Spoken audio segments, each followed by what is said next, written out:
السلام عليكم ورحمة الله وبركاته. الحمد لله رب العالمين،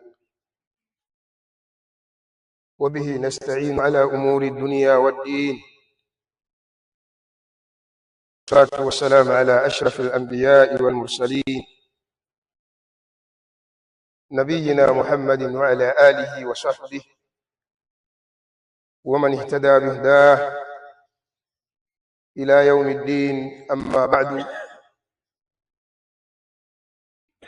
ndugu zanguni katika imani, walillahi alhamdu,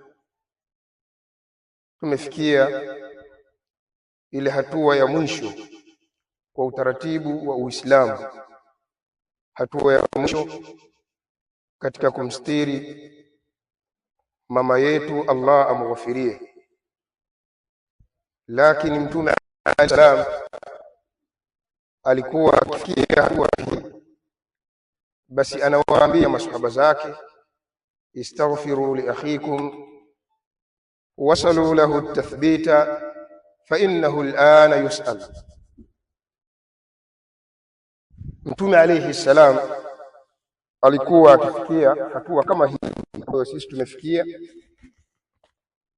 Alikuwa anawaambia masahaba zake, istaghfiru li akhikum, mtakieni maghfira ndugu yenu, wasalu lahu at-tathbita, na muombeeni yeye huyo qawli thabit, fa innahu al-ana yus'al, hakika yeye huyu sasa hivi punde atakuja kuulizwa. Tutumie nafasi hii, fursa hii, kumuombea maghfira mama yetu, lakini pia kumuombea qawli thabit, kwa sababu ni utaratibu wa dini ya Kiislamu. Barakallahu fikum.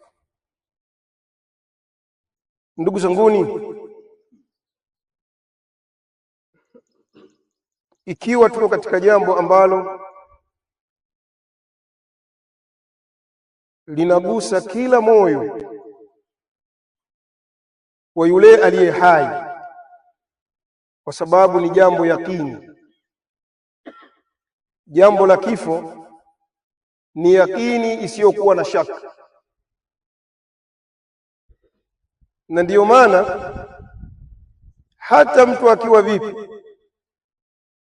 anakubali kuna kufa, hata awe jeuri anakubali kifo kipo.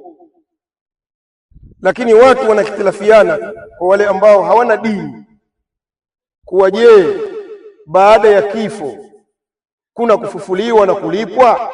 Kwa wale wasiokuwa na dini, hilo ndio swali lao. Lakini watu wote kwa ujumla wetu tunakubaliana kifo kipo, kwa sababu ya uhalisia uliopo. Wewe ukijiuliza huko nyuma ulikuwa na babu, mzababu yuko wapi? Au usiende mbali sana, hata babu, mzababu, huko ni mbali. Hebu njoo karibu. Wewe ni shahidi wa nafsi yako, tayari ushawazika ndugu zako wengi. Sasa wewe na mimi ndiyo tuliobakia, kwa maana tutafakari jambo hili, kwa sababu halina shaka ndani yake.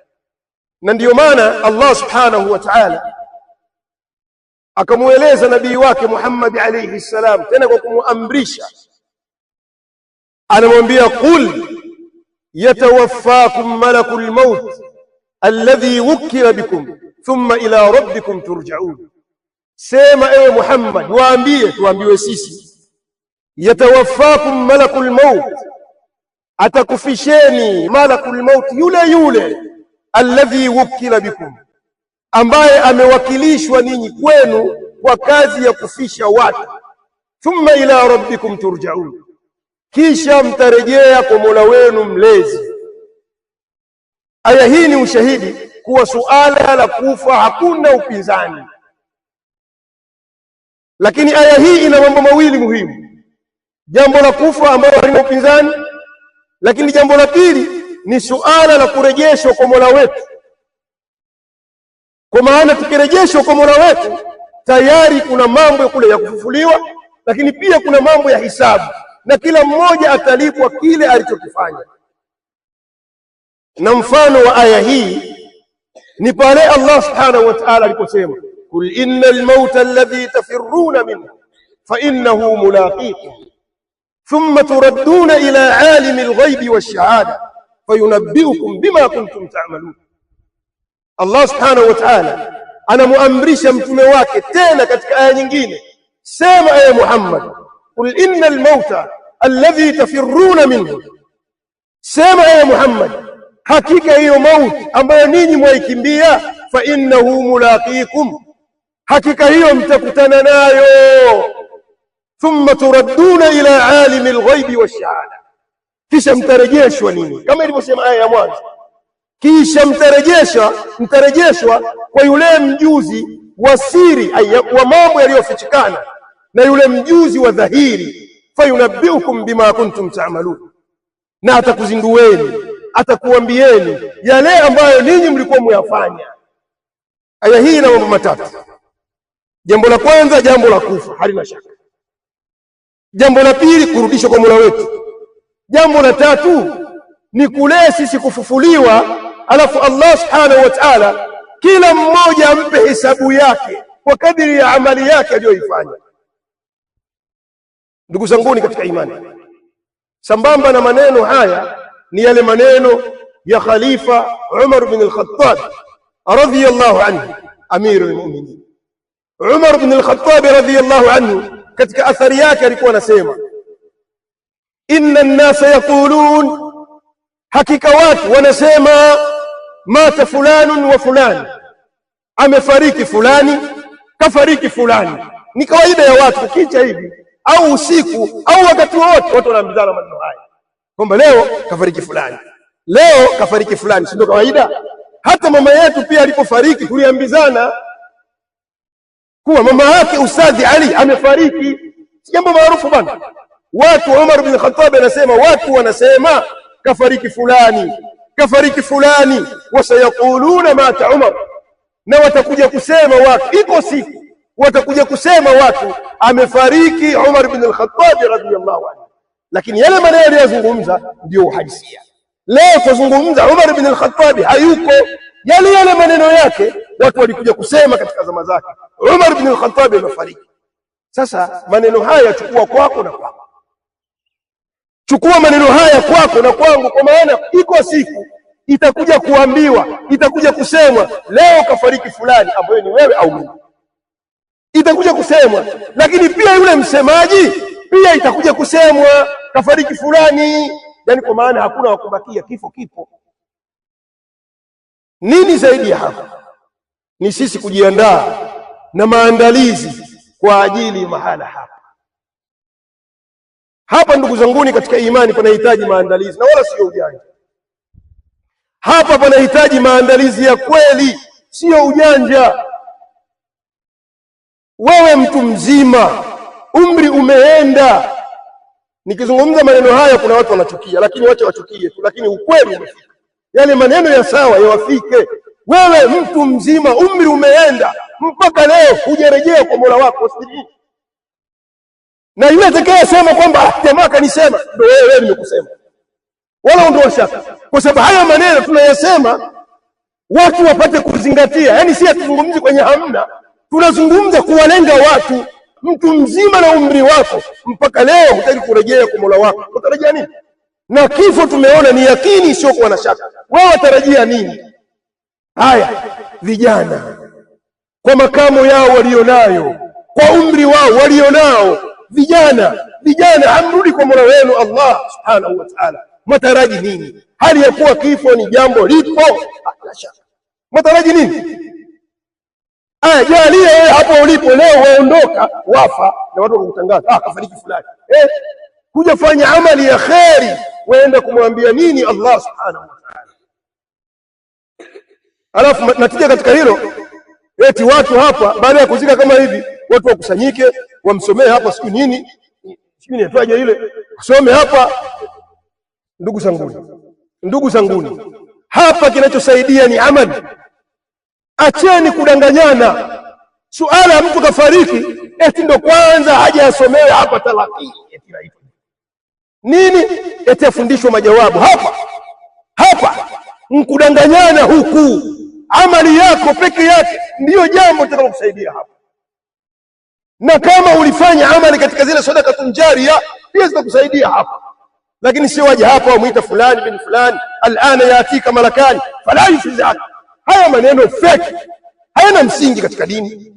Na ndiyo maana Mtume alayhi salam alifelewa na watu wake, watu wa karibu zaidi, wakiwemo watoto wake. Lakini mlisikia siku moja alikaa hapa kaburini akaanza kumfundisha majawabu. Bali Mtume alayhi salam ndiye aliyokuwa anasema watu hai, amwambia mwanae, ya Fatima binta Muhammad saluni min mali ma shit, ewe Fatima binti ya Muhammad, niombe katika mali yangu kile utakacho. La ughni anki min Allah shay'a, mimi siwezi kukusaidia wewe mbele ya Allah subhanahu wa ta'ala chochote. Haya, huyu ni Fatima binti Muhammad aambiwa maneno haya. Haya, wewe na mimi maniga hatuna hata ule Uarabu, hatujapaka hata ile rangi nyeusi. Watu wadanganyana hapa, si wakati wa kudanganyana. Watu wanatakiwa wafanye amali, ndilo jambo litakalowasaidia mbele ya Allah subhanahu wa ta'ala. Kwa sababu hata hapo tulipomzika mama yetu, hadithi ya Mtume alayhi salamu iko wazi bwana, idha wudu'a almayit, akiwekwa mayiti hapa watu wakafukia, watawalla anhu ashabu, watu wake jamaa zake wakaondoka, jaahu malakani, anajiwa malaika wawili, huyu mayit anajiwa na malaika wawili, fayuqudanihi, alafu anamkalisha hapa, kazi inaanzia hapa. Alafu anaulizwa maswali ya msingi, man rabbuk wama dinuk waman nabiyuk. Haya ndio maswali ya msingi. Eti ndio watu wakaa hapa juu eti wamfundishe, yani kwa maana wanakubali haya maswali yako hapa. Sasa kinachofanyika wanamfundisha maiti ili apate kuyajibu. Ni uongo. Huu ni uongo wa wazi. Nadiriki kusema mbele ya khalaik, kwa sababu ninaamini kinachofanywa sio sawa, na wafanyaji nataka wanisikie. Nasema sizungumzi bahati mbaya, yani sije mkatoka hapa mkasema jamaa alizungumza yule alikuwa anakusudia. Ninakusudia kweli, kwa sababu lazima tuambizane, atakayesikia na asikie, na asiyetaka basi si utakutana na Mola wako bwana. Kwani mimi Mola wako mimi nitakuhukumu wewe?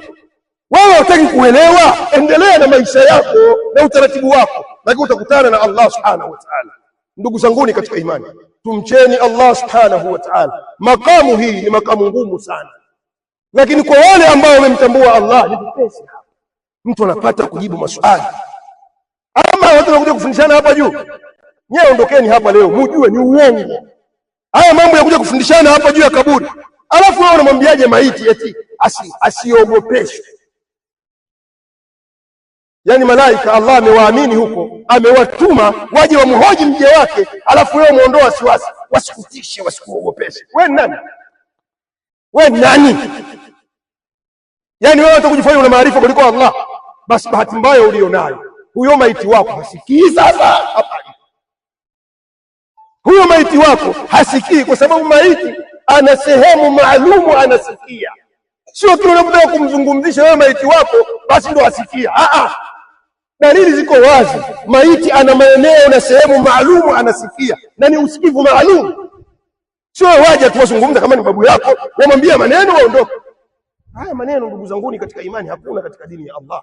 Tumcheni Allah subhanahu wa ta'ala, tumcheni Allah subhanahu wa ta'ala. Watu watakuja kuulizwa, nikiwemo mimi na huyu mama yetu aliyotangulia na mwingine wewe uliobakia. Hapa ni mahala pa maulizo, kwa hivyo haihitaji ghish tumfundishe majawabu eti ajibu, na Allah anajua kwamba jamaa afundishwa huyu.